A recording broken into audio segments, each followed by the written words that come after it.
নৌকাবাইজ।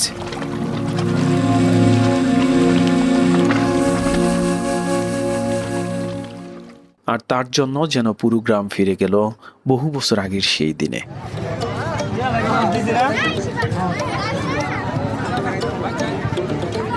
দূর দূরান্ত থেকে মানুষ ছুটে এসেছে, কেউ এসেছে পায়ে হেঁটে, কেউ যানবাহনে, কেউ বা নদী পথে নৌকা আর ছোট্ট লঞ্চে। কারণ আজ শুধু নৌকাবাইজ নয়, আজ ধুলুটিয়া গ্রামে বসেছে মানুষের মিলন মেলা।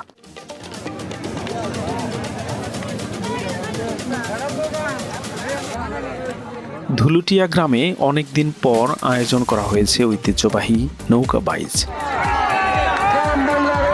এই একটি আয়োজনকে কেন্দ্র করে যেন বদলে গেছে পুরো গ্রামের চিত্র।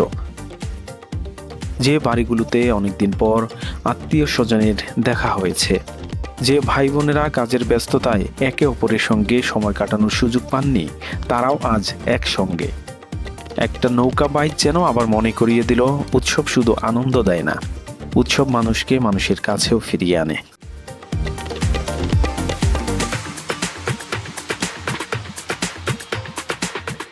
তারপর শুরু হলো অপেক্ষার সেই মুহূর্ত। নদীর বুকে সারিবদ্ধ নৌকা, মাঝিদের হাতে বৈঠা। এক মুহূর্ত পরেই যেন নদীর শান্ত বুক বদলে গেল প্রতিযোগিতার উত্তেজনায়।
এখন কিন্তু আমাদের বাইক চলে আসতেছে ঐতিহ্যবাহী নৌকা রয়েছেন যে আকর্ষণ বাইক এখন চলে আসতেছে।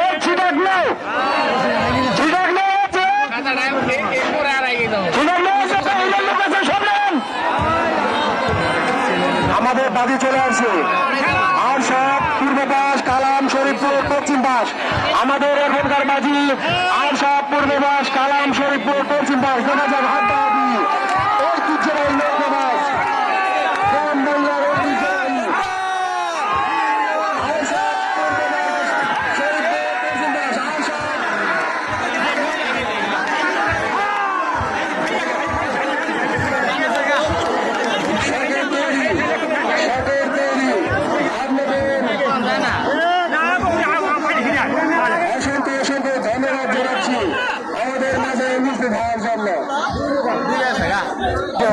নৌকা নিয়ে উপস্থিত তালুকদার একাদশ।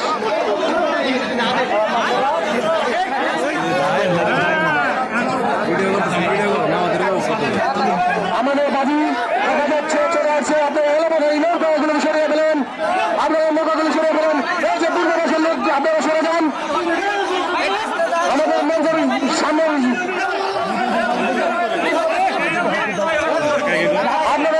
এত সুন্দর ভদ্র বলতেছি, আপনারা কখনো কোনো কর্ণপাত করতেছেন না। আমরা বাড়ি চলে আসে, আপনারা এই নৌকাগুলো সরিয়ে হন। আপনারা নৌকাগুলিকে গোলের মাধ্যমে উৎসাহিত দিয়ে দেখা যাক কে হয় আজকের বিজয়ী। আজকের আকর্ষণীয় পুরস্কার কার হাতে ওঠে? হাত তুলে দিয়ে কায়েম মাস্টার নাসির, দেখা যাক কালাম মাস্টার নাসির।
এই আনন্দের কোনো বয়স নেই। শিশুর চোখে বিস্ময়, তরুণের চোখে উত্তেজনা, মায়ের মুখে হাসি, আর প্রবীণের চোখে ফিরে আসা পুরনো দিনের স্মৃতি। একই নদীর পাড়ে, একই আনন্দে আজ সবাই যেন এক পরিবারের মানুষ। ঐতিহ্য শুধু অতীতের গল্প নয়, ঐতিহ্য আমাদের পরিচয়। তাই গ্রাম বাংলার এই হারিয়ে যাওয়া ঐতিহ্যগুলোকে শুধু স্মৃতিতে নয়, আমাদের পরবর্তী প্রজন্মের কাছেও বাঁচিয়ে রাখতে হবে। ধুলুটিয়া নদীর বুকে আজ যে নৌকাগুলো ছুটে গেল, তারা হয়তো কিছুক্ষণ পর থেমে যাবে, কিন্তু এই দিনের স্মৃতি মানুষের মনে থেকে যাবে অনেক দিন। আপনারা দেখছেন গ্রামীণ হেরিটেজ। গ্রাম বাংলার মাটি, মানুষ আর হারিয়ে যাওয়া ঐতিহ্যের গল্প নিয়ে আবারও ফিরে আসব। ভালো থাকুন, ভালো থাকুক আমাদের গ্রাম বাংলা।